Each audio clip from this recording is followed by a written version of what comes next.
ክልል ለሚመለከታቸው ከፍተኛ ባለስልጣናት በይፋ ደብዳቤ ጠይቀን ነበር። ሆኖም ውይይቱ እስከ ተካሄደበት ሐሙስ ምሽት ድረስ ምላሽ አልሰጡንም። ወደ ውይይታችን በቀጥታ እናምራ።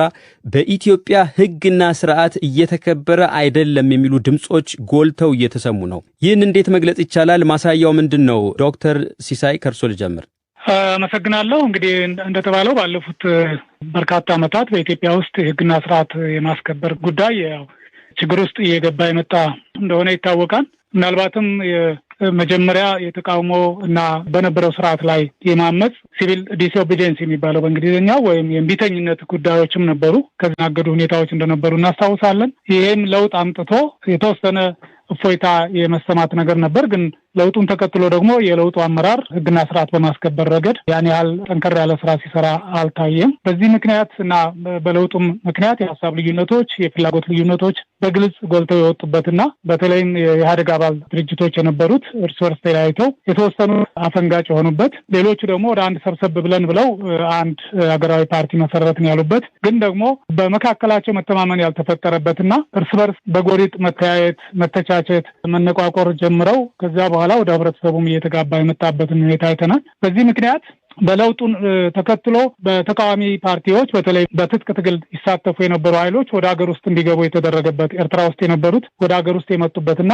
በሰላማዊ ትግሉ ለመሳተፍ ወስነው የመጡበት ሁኔታ ነበር። ነገር ግን ከተወሰነ ሂደት በኋላ የሰላማዊ ትግሉ እሱን ትተው ወደ ትጥቅ ትግል እንደ አማራጭ የተሸጋገሩበት፣ ትጥቅ ሳይፈቱ ወደ ሀገር ውስጥ በመግባታቸው ምክንያት እዚህም እዛም ችግሮች የተከሰቱበት፣ ከዛም አልፎ አፈንጋጭ የነበረው ትህነግ የጦርነት ዝግጅት አድርጎ ወደ ጦርነት የተገባበት ሁኔታ ለህግና ስርዓት አለመከበር የራሱን አስተዋጽኦ አድርጓል ማለት ይቻላል። በምዕራብ ኦሮሚያም የኦነግ ሸኔ ተብሎ በኋላ የተሰየመው ወይም ራሱን የኦሮሞ ነጻነት ሰራዊት ብሎ የሰየመው አካል እንደዚሁ ለነጻነት እታገላለሁ ብሎ የሰላማዊ ዜጎችን መግደል፣ ማፈናቀል እና ንብረት መዝረፍ ሌላም እያካሄደ መሄዱ እነዚህ ሁኔታዎች ተደራርበው ወይም ተደማምረው መንግስትን ህግና ስርዓት የማክበር አቅሙን እያዳከሙ የመጡበት፣ በመንግስትም በኩል ቁርጠኝነቱ ጥያቄ እየተነሳ የመጣበት ሁኔታዎችን ተመልክተናል። ባጭሩ እንደ መግቢያ ይሄን ነው ማለት እንችላለን። ጥሩ። አቶ ሙላቱ በእርሶ እይታ እንዴት ይታያል? ህግና ስርዓት እየተከበረ አይደለም ለሚሉ ሰዎች ማለት ነው ማሳያው ምንድን ነው ይላሉ? እኛ እንደ ኦሮሞ ፌዴራሊስት ኮንግሬስ በአገሪቷ ውስጥ ፌዴራላዊ አስተዳደር በህግ ተደንግጎ ህገ መንግስት ተቀርጾ ስርዓቱ ለሀገራችን ይጠቅማል ተብሎ ይሄ ህብረ ብሔራዊ ፌዴራሊዝም በሀገሪቷ ውስጥ ከመጣ ጊዜ ጀምሮ ከ1987 ዓ.ም ለሀገሪቷ ሰላም ያወርዳል፣ ሰላምን ይፈጥራል፣ ለሰላም መንገድ ይከፍታል፣ ሀገሪቷንም ወደ ብልጽግና ይወስዳል ተብሎ ያኔ በ1983 ዓ.ም የደርግ አገዛዝ ከወደቀ በኋላ ኢህአዴግ ተመስርቶ ሀገሪቷን በሽግግር መንግስት ለ5 ዓመት ከመራ በኋላ የነጻነት ተዋጊዎች በጠቅላላው ተሰልፎ በአንድነት ብሔር ብሔረሰቦችና ህዝቦች መብታቸው ተጠብቆ በሀገሪቷ ውስጥ በሰላም ይኖራሉ ተብሎ ከታወጀና ከተጀመረ ጊዜ ጀምሮ ይሄ ህግ ታወጀ። ስርዓቱም ፌዴራላዊ ነው ተባለ። በፍጹም ተግባራዊ ያልሆነበት ኢህአዴግም እንደፈለገው ለራሱ ፍላጎት ብቻ የህዝብን መብት ረግጦ ለዚህ አሁን ለ30 ዓመት በሀገሪቷ ውስጥ በከፍተኛ ደረጃ ለስሙ ፌዴራሊዝም እንባላለን እንጂ ዲሞክራሲ በሌለበት ፌዴራሊዝም እንግዲህ ይሄንን ዶክተር መንግስቴ ከኔ የበለጠ ያውቃሉ። ምሁር ናቸው፣ ኤክስፐርት ናቸው። ስለዚህ ፌዴራሊዝም ለስሙ ነው የታወጀው። ብሔር ብሔረሰቦች ተሰየሙ እንጂ አሉ እንጂ ተግባራዊ ያልሆነበት እስከዛሬ ድረስ ሰብአዊ መብት በጠቅላላው የማይከበርበት፣ ግድያ በየትም ቦታ ሰው እንዳውሬ የሚታደንበት የሚታሰርበት፣ የህግ በላይነት የጠፋበት፣ ሰብአዊ መብት የሚደፈርበት አይነት ነው በሀገሪቷ ውስጥ ያለው። ህግ አስከብሮ የሚያከብር መንግስት መፍጠር አልቻለም፣ አልታደልንም ለ30 ዓመት። ስለዚህ በከፍተኛ ደረጃ አሁንም ይሄው እየሆነ ነው ያለው። በአጠቃላይ ይሄንን ነው ለማለት የሚፈልገው። እሺ፣ በጣም ጥሩ። አቶ አማሃ ከሀገሪቱ ህግ አንጻር ይሄ እንዴት ይታያል? አመሰግናለሁ። እንግዲህ ህግና ስርዓት ከብዙ አቅጣጫ ሊታይ ይችላል። አሁን የውይይቱን አቅጣጫ እየተረዳው ያለሁት በተለይ ህግና ስርዓት ዜጎች በሰላም ወጥተው መግባት ከመቻልና ካለመቻላቸው ጋር ተያይዞ ነው ውይይት እየተደረገ ይመስለኝ። አይ ቲንክ በጣም አንገብጋቢውም እሱ ስለሆነ እዚህ ላይ ማተኮርም ተገቢ ነው ብዬ አስባለሁ። ግን ህግና ስርዓት ከሌሎች የማህበራዊ ኢኮኖሚያዊ አገልግሎት ፖለቲካዊ አገልግሎቶች ጋርም ተያይዞ መነሳት ይችላል። እንግዲህ ዶክተር ሲሳይ በደንብ ገልጾታል። እኔ ወደዛ ብዙ ርቀት አልሄድም። ምንድነው አሁን እንግዲህ ብዙ ሰዎች እያነጻጸሩ ህግና ስርዓት በጣም ችግር ውስጥ ወድቋል እየተባለ ያለው ትክክለኛ ማረዳድ ይመስለኛል። ያው ከለውጡ በፊት እንደምናውቀው በሌሎች በተለይ መብቶችን ከመጨፍለቅ የሲቪክ ፖለቲካል ስፔሱን ከማጥበብ በተለይ ጭቆናን ተቋማዊ ከማድረግ አንጻር ኢህአዴግ የሚመራው መንግስት ከሞላ ጎደል የተሳካለት ነበረ። ስለዚህ ብዙ በተለይ ኃይል የቀላቀሉ ግጭቶች የማይታዩበት ጊዜ ነበረ። ያ ግን እንደተባለው ቬሪ ማች ዳውት በወቅቱ የነበረው አገዛዝ ህግን ከማስከበር የተሳካለት ሆኖ ሳይሆን ማናቸውንም ተቃውሞ በህግ በኃይል ከመጨፍለቅ የነበረ ነው። እንግዲህ ለውጡ ሲመጣ በጠቅላይ ሚኒስትር አብይ የሚመራው መንግስት ይል የነበረው ያው የድሮ መንገድ አንከተልም፣ ስለዚህ መተንፈስ አለበት ህዝቡ የሚል አይነት አነጋገር ነበረ። ቱ ሰም ኤክስቴንት እውነት ለመናገር ብዙዎቻችንም የገዛነው ሐሳብ ነበረ።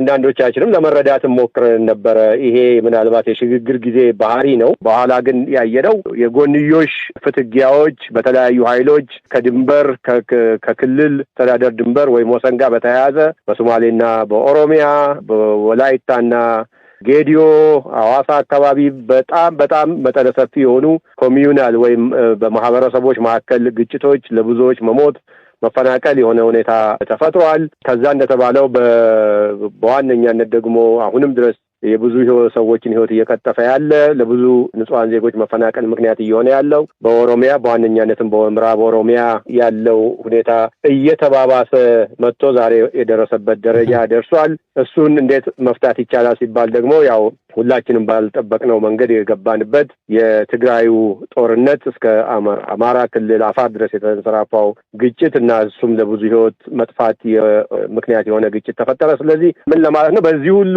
ምስቅልቅል ውስጥ የመንግስት ጸጥታ ኃይሎችም ራሳቸው በምንጠብቀው ደረጃ ህግና ስርዓትን ከማስከበር አለመቻል ብቻ ሳይሆን ራሳቸውም ተሳታፊ ሆኑበት ሁኔታ ተፈጥሯል ለማለት ነው እና ችግሩ በዛ ደረጃ የሰፋ ነው ለማለት ነው። እሺ አቶ ያሬድ፣ አሁን ተወያዮች የጠቋቀሷቸው ነጥቦች አሉ። ከሰብአዊ መብት አንጻር እንዴት ይታያል? እንዴት ይቃኛል? እሺ አመሰግናለሁ። ሁሉም ቀደም ብለው የተናገሩ ሰዎች ያነሷቸውን ነጥቦች ሁሉ ጋራለሁ። በጥቅሉ ኢትዮጵያ ውስጥ የሰብአዊ መብት ጥሰቱን ሁኔታ ካየን እኔ እንግዲህ ለረጅም ዓመት በዚህም ስራ ላይ እንደሌሎቹ እንዳቷማም በዚሁ መስክ ላይ ቆይቻለሁና እንዲህ አይነት በጣም የከፋ አስቸጋሪ ጊዜ ገጥሞን የሚያውቅ አይመስለኝ እና ምናልባትም በጣም የመጨረሻ አስከፊ የሚባል የሰብአዊ መብት ጥሰት በሁሉም የሀገሪቷ ክፍል አንዳንዱ ጋር ደግሞ በጣም በከፋ ሁኔታ እየተፈጸመ ነው። ግን እኔ የሁለት ችግር መነሻ ይመስለኛል።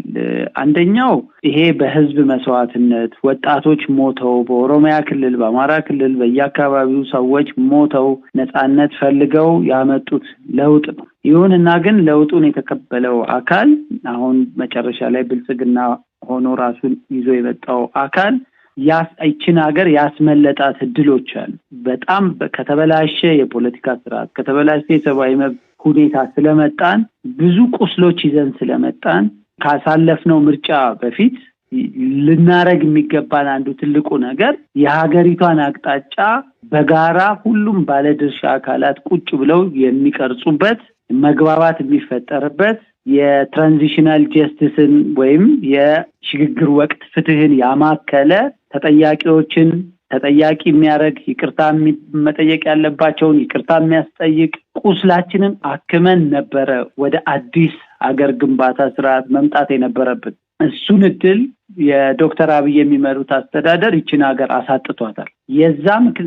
ያ ደግሞ እንግዲህ ትልቁ ሌላው ያመጣው ነገር በዛ ሂደት መበላሸት ቅር የተሰኙ የፖለቲካ አካላት ከያቅጣጫው ድምጻቸውን ሲያሰሙ የብልጽግና የሚመራው ድርጅት ምንድነው ያደረገው? ስልጣኑን ሜንቴን ወይም ስልጣኑን ሊያስጠብቅ ወደሚችልበት አቅጣጫ ላይ ብቻ ነው ያተኮረው። ቶሎ ምርጫ ተካሂዶ ቶሎ እነሱ ተሰይመው በምርጫ ተሰይመናል ብለው ሁሉንም ነገር ሙሉ በሙሉ በእነሱ እጅ ቁጥጥር ስር መዋላቸውን ብቻ ነበር እዛ ላይ ያተኮሩት። ስለዚህ በዛ ምክንያት አሁን ካለው ፓርላማ በፊት የነበረው ፓርላማ ገምግሞ መጨረሻ ላይ ያለው ስርዓት የለውጡ ስርዓት ኢትዮጵያ ውስጥ የህግ የበላይነትን ማስከበር አልቻለም ብሎ ሁሉ በፓርላማ ሁሉ ወቅሰዋቸዋል።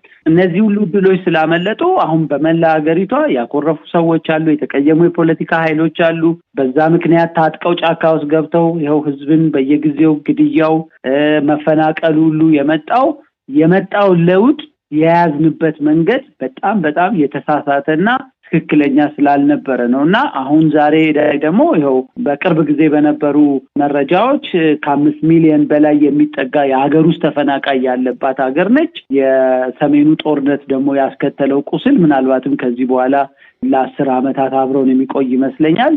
ያ ቅድም አቶ አማሃ እንዳለው በኢኮኖሚም በማህበራዊ ህይወታችንም በፖለቲካውም በሁሉም ነገር ሀገሪቷን ቅርቃር ውስጥ በጣም አስከፊ የሆነ አጣብቂኝ ሁኔታ ውስጥ ከቷታል። እንግዲህ አንዳንዶች አሁን በአሁኑ ወቅት ያለውን በኦርቶዶክስ ተዋሕዶ ቤተክርስቲያን ላይ የተፈጠረውን ችግርና የመንግስትን ምላሽን እንደ አብነት ያጣቅሳሉ። ህግና ስርዓት የህግ የበላይነት አልተከበረም የሚባልበት ምክንያቱ ምንድነው? አቶ ሙላቱ ከርሶ ልጀምር። አመሰግናለሁ። ህግና ስርዓት አልተከበረም የምንለው አንድ ሀገር ባስቀመጠው ህገ መንግስት ነው የሚተዳደረውና የዜጎችንም መብት የሚያስጠብቀው። ህገ መንግስቱን የማከብርና አክብሮ የማያስከብር ከሆነ መንግስት አለ ማለት አያስደፍርም። ይሄ መነሻው በሀገሪቷ ውስጥ በከፍተኛ ደረጃ የዜጎች መብት ያለመጠበቅ መንግስት በሀገሪቷ ውስጥ በሚያመቸው እንጂ በህገ መንግስቱ አይደለም። ህገ መንግስቱን ሲፈልግ ስራ ላይ አውላለሁ የሚል ሲጠቀምበት፣ አንዳንድ ጊዜ ደግሞ ህገ መንግስቱን ችላ ማለት ይሄ ባህሪ ከኢህአዴግ ከመፈጠሪያው ጊዜ ጀምሮ ያለበት ነው። በእኛ ሀገር ውስጥ ለ150 ዓመት ከላይ ወደ ታች የነበረ የመንግስት አወቃቀር ነው። ፌዴራሊዝም ደግሞ ዲሞክራሲ ያለበት የህዝብ ሀገሪቷ ታችኛው ህዝብ የመንግስቱ ሉዓላዊ የህግ ባለቤት ሲሆኑ ነው እና በህገ መንግስታችን የሀገሪቷ ባለቤቶች ራሳቸው ብሔር ብሔረሰቦችና ህዝቦች ናቸው። ይሄ መጠበቅ አለበት። ለመጀመሪያም ጊዜ በሀገሪቷ ውስጥ ባለፉት ስርዓት ውስጥ በኃይለ ሥላሴም በደርግም ኢህአዴግ ካካሄደው እስከ 2010 ድረስም እነዚህ በሙሉ የህግ በላይነትን ለማስከበር አስቸጋሪ ስለሚሆን በሙሉ ተግባራዊ ስላልሆነ በየቦታው የምንሰማቸው 3 ፈርጅ ያለው ነገር ነው። አንደኛው ቅድም አቶ አማሃ አንስተውታል። አንዳንድ ጊዜ በወሰን የተነሳ በክልል ግጭት የተነሳ ዜጎች ሲጋጩና ነፍስ ሲጠፋ ንብረት ሲወድም ሌሎቹ እንዲሰደዱ የሚደረግ ነው። በሌላ ጊዜ ደግሞ በሃይማኖት ሰበብ ይነሳና እልቂት ይፈጠራል፣ ህዝብ ይጋጫል። በሌላ ጊዜ ደግሞ ይሄ ብሔር ብሔረሰብ በሚያሰኝ አይነት ነገር ህዝብ ለህዝብ ግጭት ተፈጠረ ተብሎ ህዝብ ያልቃል። ውስጥ የተፈጠረው ጉዳይ በእውነቱ ብዙ ጊዜ ደጋግሞ የሚያነሱት የዚህን የቋንቋን በራሴ መጠቀም፣ በራስ ባህል ራስን በራሴ ማስተዳደር፣ እነዚህ ጥያቄዎች ለዘመናት ሁሉ ሲጠየቁ የነበሩት ለዚህም ለፌዴራሊዝም መምጫውም ራሱ መንግስት መመስረቻውም መሰረታዊ ስለሆነ ከዚህ በፊትም ሲጠየቅ የነበረ ጉዳይ አሁን ተነስቶ በኢትዮጵያ ኦርቶዶክስ ቤተክርስቲያን ውስጥ ተፈጥሯል። ይሄ ልዩነት ተፈጥሯል። ይሄ ልዩነት ቁጭ ብሎ እዛ ያሉት አባቶች በጋራ መፍታት የሚያግባባ አካል ፈጥሮ እርቅን ፈጥሮ አብሮ የመኖር ጉዳይ ነው። እኔ በሃይማኖቴ ኦርቶዶክስ አይደለሁም፣ ያለሁት ፕሮቴስታንት ነው። በተቻለ መጠን ግን የሚጠየቁት ነገሮች ሁሉ ከህግ አንጻር ካለው ስርዓት አንጻር ይሄንን መፍታት የሚቻልና ይሄን አይል የሚሄድና ለልዩነት መንገድ የሚከፍት ነበርና ይሄ አሁን አመልጦ በከፍተኛ ደረጃ ልዩነቶችን ፈጥሮ በሀገሪቷ ውስጥ ከፍተኛ ቀውስን ሊያስከትል የሚችልና የሚያሰጋ ነውና በኋላ ላይ እንግዲህ ከሌሎቹም በሚሰጡት ሀሳብ አስተያየትን ይሰጣሉ። ዶክተር ሲሳይ ብዙዎች መንግስት ማድረግ እየቻለ ወይንም ህግና ጸጥታ ማስከበር ሲገባው በእርግጥ ዋናው ስለሌለው ነው ሲሉ ይሞግታሉ። ምንድነው ይላሉ እርስዎ? ጸጥታና ህግን ለማስከበር መንግስት ፍላጎት የለውም? የተደበቀ ፍላጎት አለው ወይንስ የአቅም እጦት አለበት? ምንድነው ችግሩ ይላሉ? ከዚህ ጋር አያይዘው ይግለጡልን። አዎ እንግዲህ የአንድ መንግስት የመጀመሪያውና ዋና ኃላፊነት ህግና ስርዓትን ማስከበር ነው። ራሱም አክብሮ ሌሎችም ህግ እንዲያከብሩ የማድረግ ኃላፊነት አለበት። እንግዲህ ባለፉት በርካታ ዓመታት ኢትዮጵያ ውስጥ ያለው ሁኔታ ህግ በማስከበር ረገድ አንዳንድ ጊዜ ራሱ ህግ ማስከበር ብቻ ሳይሆን ህግ በመጣስ ረገድም የመንግስት አካላት ከፍተኛ ሚና ሲጫወቱ የምናይበት አጋጣሚ አለ። የህብረተሰቡን ችግር፣ የህብረተሰቡን ጥያቄ ቶሎ አለመመለስ፣ ዳተኝነት ይስተዋላል። ለምሳሌ ሰሜን ሸዋ በተለይ አጣዬና ዙሪያው አካባቢ ያለውን ችግር ተደጋግሞ የተነሳ ነው። በሚያሳዝን ሁኔታ ባለፉት 4-5 ዓመታት 8 ነው 9 ጊዜ ውድመት የደረሰባቸው አካባቢ ወይም ጥቃት የተፈጸመባቸው አካባቢዎች እንደሆኑ ይታመናል። ይሄን የኦሮሞና የአማራ ግጭት ለማስመሰል ጥረት ተደርጓል። የፌዴራል መንግስቱም የአማራ ክልልም ተገቢ ስራቸውን ባለመስራታቸው ሰሜን ሸዋ አካባቢ የሰላም እጦት እና ያለመረጋጋት የከተማ መውደም ሳይቀር የደረሰበት ይሄን በቀላሉ መቆጣጠር አለመቻል የመንግስትን ድክመት በግልጽ የሚያሳይ ነገር ነው። ሁለተኛው የሃይማኖት ጋር ተያይዞ የሚታየው ነው። እንግዲህ በኢትዮጵያ ኦርቶዶክስ ቤተክርስቲያን ሰሞኑን የተከሰተው አሳዛኝ ነገር አንዱ ሆኖ ከዛ በፊት በሙስሊም ማህበረሰብም ተከስቶ የነበረ ግን ይሄን ያህል የጸጥታ ችግር መገለጫ ሳይሆን በተወሰነ ተዳፍኖ የቀረበት ሁኔታ እንዳለና ያለን የአሁኑ ግን አቶ ሙላቱ ባሉት መልኩ መረዳት ትንሽ የሚያስቸግር ይመስለኛል። አንዱም እያጋጠመ ያለው ችግሩን በዘላቂነት ለመፍታት አለመቻል ምክንያት እየሆነ ያለ የሚመስለኝ ችግሩን መንስኤና የችግሩን ውጤት በአግባቡ ያለመገንዘብ ወይም ለመገንዘብ ለመረዳት አለመፈለግም የሚታይ ነገር አለው። በነገራችን ላይ የቋንቋ ጉዳይ በሃይማኖትም ይሁን በመንግስት ስራ በተገቢው ምላሽ ሊያገኝ ይገባዋል። በተግባርም የተሞከረ ነገር አለ። የኢትዮጵያ ኦርቶዶክስ ቤተክርስቲያን ደጋግመው እንደሚናገሩት መምህራንና አባቶች ኦሮሚያ ክልል ውስጥም በኦሮምኛ ማስተማር፣ መስበክ፣ በኦሮምኛ መጽሐፍትን መተርጎም ስራ ተጀምሯል። የኦሮምኛ ቋንቋ ተናጋሪ የሆኑ ሊቀ ጳጳሳትም አሉ፣ አፈንጋጮችን ጨምሮ። ይህም ሆኖ ችግሮች ወይም ያልተፈቱ ጥያቄዎች እንኳን አሉ ቢባል እዛው ሆኖ ለሲኖዶስ እያቀረቡ ጥያቄው እንዲፈታ መፍትሄ እንዲያገኝ ትግል ማድረግ፣ መነጋገር፣ ምዕመናንም፣ መምህራንም፣ ሰባኪያንም ሌሎችም ካህናትም እያወቁት እንዲሄዱና ከጎናቸው እንዲሰለፉ ማድረግ ሲቻል ወደ ጫካ ተሄዶ ላለፉት 2 ዓመታት ውስጥ ለውስጥ ስንሰራው የነበረውን ስራ አሁን ስኬታማ በሆነ መልኩ አጠናቀናን ወይም እዚህ አድርሰናን ብለው የተናገሩበት ሁኔታ አለ። ስለዚህ ቅዱስ ሲኖዶስ የወሰደው እርምጃ የቤተ ክርስቲያኗን ቀኖና፣ ዶግማ፣ ህግጋት ተከትሎ ስለሆነ ይሄን ማክበርና ማስከበር የመንግስት ግዴታና ኃላፊነት ነው። መንግስት ህግና ስርዓት ማስከበር ሲገባው፣ አፈንጋጮችን ረፉ ማለት ሲገባው፣ ተነጋግራችሁ ችግሩን ፍቱ ማለት ሲገባው የልብ እንዲሰማቸው ጥበቃ እያደረገ ወደ ያዋከበ ህጋዊውን የቤተክርስቲያኑ ተወካዮች አባቶች እያዋከበ አንዳንዶቹንም እያሰረ ጭምር ጅማ የተደረገውን ሰምተናል። ወለጋ አካባቢ የሆነ ያለውን ነገር እየሰማን ነው። አዲስ አበባ ሳይቀር እዚሁ ጠቅላይ ቤተ ክህነት ሲወጡ የነበሩ አባትን ወስዶ አስሮ አዋክቦ የተመለሰበት ወይም የለቀቁበት ሁኔታ አለና ስለዚህ መንግስት በአንድ በኩል ራሱ ህግ በመጣስ ግንባር ቀደም ሚና የሚጫወትበት ህግ ለማስከበር ቁርጠኝነት የሚጎለው በዚህም አድርጎ ምናልባትም የተለየ ዓላማና ፍላጎቱን ለማሳካት ጥረት የሚያደርግበት ሁኔታ አለ። ከዛ ባሻገር ሃይማኖቶች ላይ ጣልቃ መግባት፣ የማንነት ጥያቄዎችን በጊዜ አለመመለስ፣ በአስተዳደር ወሰን ጉዳዮች መልኩ አሳታፊ በሆነ መልኩ ችግሩን ለመፍታት አለመሞከር፣ ወደዚህ ህግና ስርዓት መደፍረስ፣ የለየለት ጦርነት ውስጥ መግባት፣ ከዛም አልፎ የተበጠበጠ የታወቀ አካባቢን ይዞ እስከ መቀጠል የተደረሰበት ሁኔታ መኖሩን ነው የምናየው። አቶ አማ በኢትዮጵያ ህግ መሰረት መንግስት በሃይማኖት ጉዳዮች ላይ ጣልቃ አይገባም ይባላል። በሌላ መልኩ ደግሞ የሃይማኖት ተቋማትንም ሆነ ሌሎች ህጋዊ ከለላ የሚያስፈልጋቸውን አካላት በአጠቃላይ የማስጠበቅም ግዴታ አለበት የሚባልም ነገር አለ። አሁን ከተነሳው ነጥብ ብንቀጥልም ማለት ነው በኢትዮጵያ ኦርቶዶክስ ተዋሕዶ ቤተክርስቲያን ላይ የህግና የቀኖና ጥሰት ተፈጽሟል እየተባለ መንግስት ያቀረበው አማራጭ አለ፣ ተወያዩ አይነት ነገር። እንዲሁም ዶክተር ሲሳይም እንደገለጹት በተለይ በኦሮሚያ አካባቢ የሚደረጉ እንቅስቃሴዎች አሉ፣ በጸጥታ አካላትም ድጋፍ ያላቸው የሚመስሉ። ከህግ አንጻር እንዴት ይታያል? እኔ